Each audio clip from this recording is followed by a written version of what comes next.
विधानसभा के मानसून सत्र के सुचारू रूप से संचालन के लिए आज सर्वदलीय बैठक बुलाई गई, जिसमें कि पूर्व मंत्री व निर्दलीय विधायक सरयू राय जी भी शामिल हुए। हमारे साथ मौजूद हैं बातचीत के लिए। सरयू राय जी, कौन कौन से विषय थे आज सर्वदलीय बैठक में जिससे कि सदन की कार्रवाई सुचारू रूप से चल सके? ये तो आज की बैठक में संख्या कम रही। 11 लोग आमंत्रित थे, 6 ही आए। मुख्य विपक्षी दल तो आया ही नहीं। तो औपचारिकता का निर्वाह इतना ही हुआ कि जो एजेंडा हमारे माननीय अध्यक्ष के कार्यालय ने विधानसभा संचालन के लिए बनाया है, उस एजेंडा पर मुहर लगाई जाए। छोटे मोटे संशोधन लोगों ने दिया। लंबोदर बाबू ने ये कहा कि सुखाड़ पर बहस होनी चाहिए। मैंने कहा कि सरकार अगर बहस नहीं करती है तो मुख्यमंत्री एक अपना वक्तव्य जारी कर दें। इस तरह की कुछ बातें हुई और उनके एजेंडा पर मुहर लगा दी गई और ये कहा गया कि 28 तारीख को आज मंत्रणा समिति की बैठक होगी विधानसभा का सत्र खत्म होने के बाद, तो उसमें बहुत सारी चीज़ों पर बहुत विस्तार से बात की जाएगी। छोटा सत्र होता है, काफ़ी उपयोगी इसको बनाना चाहिए। ऐसे में माननीयों की उपस्थिति नहीं होना कहीं ना कहीं लगता है कि अपने दायित्वों के प्रति जो है उदासीनता एक नज़र आ रही। देखिए, विधायक चुना जाता है विधायी कार्यों के लिए और प्राथमिकता अपने क्षेत्र के काम हो जाते हैं, मिलना जुलना, संपर्क साधना। कम से कम विधानसभा चले, विधानसभा समिति की बैठक हो या विधानसभा सत्र शुरू होने के पहले जो आवश्यक बैठकें बुलाई जाती हैं, उसमें तो उपस्थित रहने का प्रयास सबको करना चाहिए।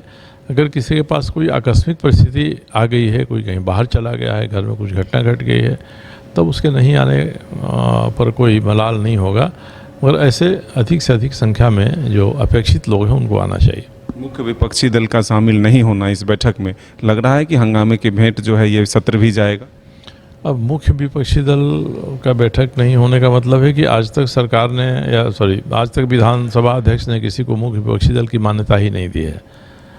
अब नई परिस्थिति बदल गई है, बाबूलाल जी भाजपा के अध्यक्ष हो गए हैं, तो संभव है कि ये लोग विपक्षी दल के लिए दूसरा नेता तय कर दें जिसको सभा अध्यक्ष मान लें।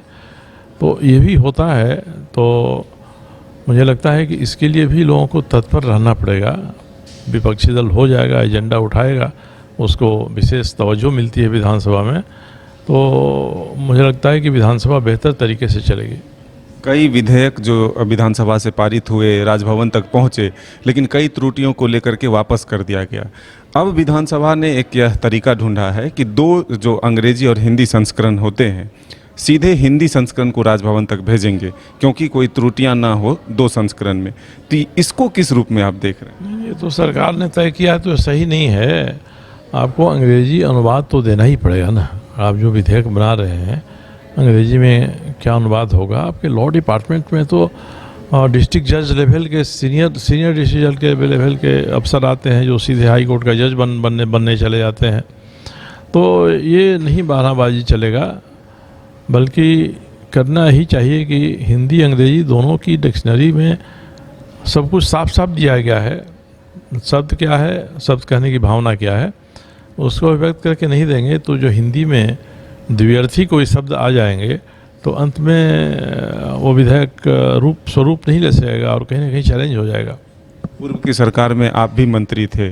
अब वर्तमान की सरकार ने 5 मंत्रियों के खिलाफ आय से अधिक संपत्ति की जांच के आदेश फिर से दे दिए हैं। इसको किस रूप में देख रहे हैं? बदले की भावना है या फिर सही से जो शिकायत है उस पर कार्रवाई है? देखिए, जो भी हो, अगर मान लीजिए बदले की भावना से ही ये किया जा रहा है तो इस कार्रवाई का लोगों को स्वागत करना चाहिए, सामना करना चाहिए और सीना ठोकर कहना चाहिए कि भाई आप कितना भी जांच करा लीजिए, दूध का दूध, पानी का पानी होगा, तो हम सभी उसमें बरी हो जाएंगे, हम संलिप्त नहीं होंगे। इस शर्त के साथ कहना चाहिए। मुख्यमंत्री हैं, उनके अपने भी विधायक हैं, मंत्री हैं, इनको भी देखना चाहिए कि हमारी संपत्ति कितना बढ़ी है। तो जो संपत्ति किसी की बढ़ी है वह अवैध तरीके से अर्जित की गई संपत्ति है कि अवैध तरीके से अर्जित की गई है, इतना ही तो पता करना है इसमें। और ये जांच होता है तो जांच का स्वागत करके जांच में भाग लेना चाहिए। मेरे ऊपर भी एसीबी में लोगों ने जांच के लिए आवेदन दिया है।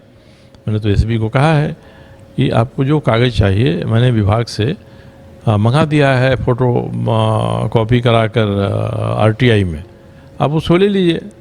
और उसको भी लेने के लिए साल भर से कोई यहाँ से आया नहीं है। इसलिए जो जांच करना चाहते हैं वास्तव में जांच के प्रति गंभीर हैं या कुछ चुनिंदा तौर पे ये जांच करके अपने लोगों को संदेश देकर ही इसको ख़त्म करना चाहते हैं। विधानसभा के मामले में सभी दल को एकमत होना चाहिए जो एजेंडा आता है, और ये सभी सवाल हैं उनके बारे में सबों को साथ मिलकर पूरी संसद बैठे, कौन पक्ष में आता है कौन विपक्ष में आता है, इसके बाद निर्धारण होगा, यही होना चाहिए। माननीयों के सवाल का जवाब सदन में सही से नहीं मिल पाता है, क्या आप लोगों ने अभी के बैठक में इस विषय को रखा?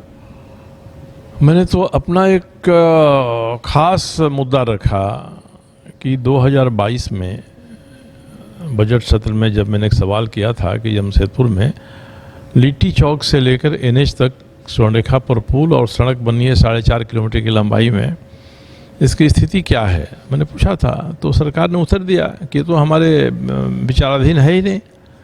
जबकि मैंने कागज़ जुटाया तो साल भर के बाद आज हमको पता चला, तो मैंने सरकार को लिखा है कि ये योजना तो 2019 में ही इसकी तकनीकी स्वीकृति हो गई थी और इसको भेज दिया गया था वित्तीय स्वीकृति के लिए, ये प्रशासनिक स्वीकृति के लिए। तो प्रशासनिक स्वीकृति हुई कि नहीं हुई, शर्तें क्या हैं, ये बताने के बदले में आप कहिए कि इस पर हम विचार ही नहीं कर रहे हैं, तो सरासर गलत है। ऐसे ही अमित यादव ने भी एक सवाल उठाया कि एक दारोगा के बारे में हाउस में निर्णय हुआ था कि उसको निलंबित किया जाए, आज तक वह नहीं हुआ। तो अपनी अपनी बातों ने रखा, मगर कोई गुणवत्तापूर्वक बात रखने की है वैसी चर्चा आज की इस बैठक में भी नहीं हुई। और मुझे लगता है कि आजकल तो YouTube से लेके और जितने चैनल्स हैं सबके माध्यम से इस बात को आगे बढ़ाना चाहिए, और तभी कोई सार्थकता होगी सदन की चलने की या राजनीति में काम करने की। तो ये थे सरयू राय जी, जिन्होंने साफ तौर पर कहा है कि विधानसभा का मानसून सत्र काफ़ी उपयोगी होगा, बशर्ते कि माननीय भी इसको लेकर के गंभीर हो और जो राज्य के ज्वलंत विषय हैं और जो जनता से जुड़े हुए विषय हैं उसे सदन पटल तक लाना होगा। अपने सहयोगी विकास के साथ मदन सिंह, न्यूज़ बायस्कोप रांची।